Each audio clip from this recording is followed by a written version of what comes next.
Indians के लिए एक बहुत ही बड़ी बैड न्यूज है। The Indian rupee hit an all-time low against the US dollar. Rupee is on a free fall against the mighty dollar. The dollar could go to 114. The withdrawals from foreign investors have hit the currency, leaving the Indian rupee weaker and the US dollar stronger. क्योंकि Indians की currency $1 equal to 85 rupees हो गया है और ये बढ़कर 90 rupees तक जाएगा। तो आइए जानते हैं कि आखिर क्यों इंडियंस की करेंसी डाउन हुआ, क्या इसका रीजन है और इसे कैसे बचाएं। तो आगे बढ़ने से पहले मैं आपसे रिक्वेस्ट करता हूँ कि प्लीज आप मेरे AI अवतार और मेरे वॉइस को जज मत करना। मैंने बहुत ही मेहनत लगाया इस वीडियो को बनाने में। तो आइए जानते हैं इंडियन रुपीज क्रैश कब से कर रहा है। एक साल से रुपए की वैल्यू गिरता ही जा रहा है। हमारा एक्सचेंज रेट न्यूज खबरों में बस अभी ही नहीं आया, बल्कि पॉलिटिक्स में इस पर ड्रामा कई सालों से चल रहा है। यहाँ तक पॉलिटिशियन और एक्ट्रेस ने भी बहुत ही आराम से ये व्यू दिया है। अमिताभ बच्चन हो या जूही चावला हो या चेतन भगत जी हो या फिर गुरुदेव श्री रविशंकर जी, सबका मानना है कि कमजोर हो रहा रुपी और ये बहुत ही चिंता की बात है। लेकिन मैं आपको बता दूं कि यह बात बिल्कुल ही गलत है। एक चीज जिसके बारे में आपको न्यूज हेडलाइन नहीं मिलेगी वो है RBI रिजर्व बैंक के बारे में, जो कोई नहीं बता रहा है। आप मुझे 5 मिनट दो, मैं आपको बताऊंगा कि आपको अपना इकोनॉमिक व्यूज ऐसे लोगों के ट्वीट्स देखकर नहीं बनाने चाहिए। तो चलिए पहले बेसिक क्लियर करते हैं। किसी भी करेंसी की वैल्यू डिफाइन होती है एक रिलेटिव बेसिस पर, क्योंकि डॉलर दुनिया का मेन करेंसी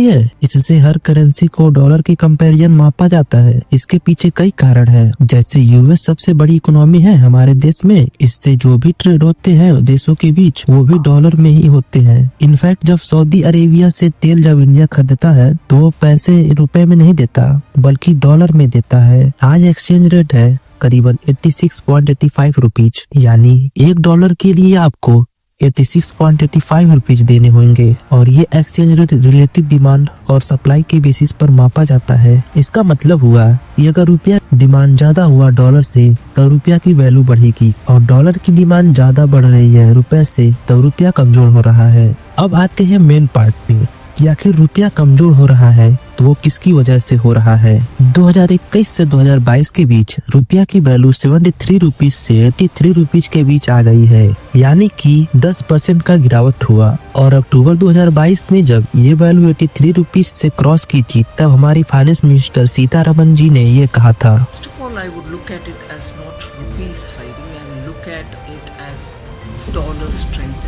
इसको देखकर कई पॉलिटिकल पार्टी उछल पड़े। जैसे राहुल गांधी ने ये ट्वीट किया कि कई देशों में इंडिया 107th रैंक पर है भुखमरी के मामले में। अब प्रधानमंत्री और उनके मिनिस्टर बोलेंगे कि भारत में भुखमरी बढ़ नहीं रही है बल्कि दूसरे लोगों को भूख ही नहीं लग रहा है। अब आप बोलेंगे कि ट्रेंड क्विस्ट भाई ये डिफरेंस क्या है, रुपया कमजोर हो रहा और डॉलर ज्यादा स्ट्रांग हो रहा, उसमें सेम ही बात तो है। पर एक्चुअली हमारी फाइनेंस मिनिस्टर जी सही ही कह रही थी, रुपीज कमजोर नहीं हुआ बल्कि डॉलर बढ़ा है और जिसकी वजह से रिलेटिवली रुपए कम हो रहा है। इस चीज में बहुत ही बड़ा डिफरेंस है, तो ध्यान से समझना और हो सके तो कॉपी पेन भी उठा लेना। रुपया ही नहीं बल्कि दूसरे देशों की करेंसी भी कमजोर हो रहा डॉलर के मुकाबले। अक्टूबर से दिसंबर 2024 के ड्यूरेशन में रुपया की वैल्यू 1.6% गिरी है, चाइनीज युआन की वैल्यू 4.1% गिरी है। अगर आप लॉन्ग टर्म में देखेंगे तो दूसरे करेंसी के कंपैरिजन रुपया इतना कमजोर नहीं हुआ और डॉलर की स्ट्रॉन्ग हुआ। इसके पीछे 2 कारण है। पहला, यूएस इकोनॉमी अच्छी कर रही है और दूसरा, president Donald Trump. President Trump's 25% tariffs on steel and aluminum. The golden age of America begins right now.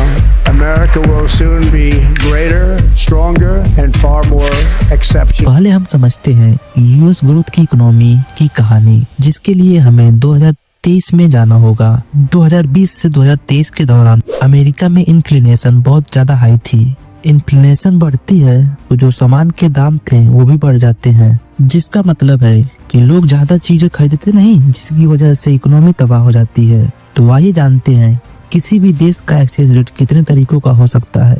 तो ये एक्सचेंज रेट बेसिकली 2 टाइप की होती है। पहला है पेग्ड और दूसरा है फ्री फ्लोट। पेग्ड का मतलब हो गया कि आपका एक्सचेंज रेट लॉक है।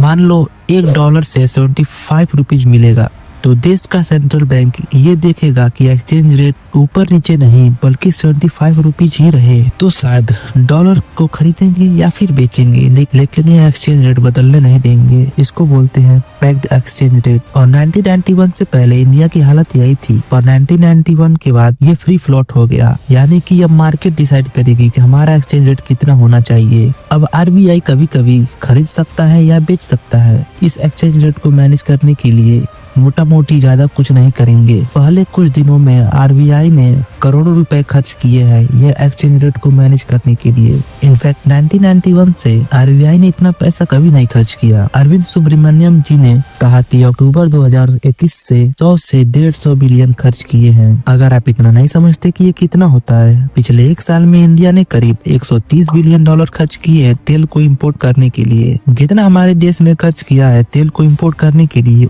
उतना ही आरबीआई ने खर्च किया है रुपये को बचाने के लिए। तो अब आप बोलेंगे कि भाई आरबीआई का पैसा है, इसे खर्च करने दो, क्या फर्क पड़ता है। तो अब मैं आपको बता दूं कि पहली बात, किसी भी करेंसी को बचाना मार्केट में बहुत ही मुश्किल है। चाइना से पूछो, 2015 में चाइना ने अपनी करेंसी को बचाने की कोशिश की थी, जिसमें $1 ट्रिलियन खर्च किए थे, पर उसमें भी कुछ फर्क नहीं पड़ा। अभी भी नहीं समझ में आया तो थाईलैंड से पूछ लेना क्या होता है। 1997 में यहाँ पे इकोनॉमिक क्राइसिस आ गया था, क्योंकि सेंट्रल बैंक ने अपने सारे पैसे खर्च कर दिए थे अपनी करेंसी को बचाने के लिए। पर इंडिया की इकोनॉमी आज कई देशों से बेहतर है, पर इसका मतलब ये नहीं है आरबीआई ने जो करने की कोशिश की वो गलत है। इनफैक्ट अरविंद सुब्रमण्यम जैसे कई इकोनॉमिक एडवाइजर मानते हैं कि इंडिया की रुपीज अभी और कम होनी चाहिए, ये कुछ ज्यादा ही स्ट्रॉन्ग है। तो आशा करते हैं कि इस वीडियो से आपको कुछ नया सीखने को जरूर मिला होगा। तो क्या आपको इंडिया के करेंसी के डाउनफॉल को बेस्ट तरीके से समझ में आया कि नहीं, अपना ओपिनियन कमेंट बॉक्स में जरूर दें। और हाँ, मेरे इस YouTube जर्नी को ग्रो करने के लिए आपकी बहुत ज्यादा सपोर्ट चाहिए, तो प्लीज इस वीडियो को लाइक एंड सब्सक्राइब करना ना भूलें। और हाँ, जो अभी तक मेरी इस वीडियो को देख रहा है उसके लिए best of luck and thanks for watching my video.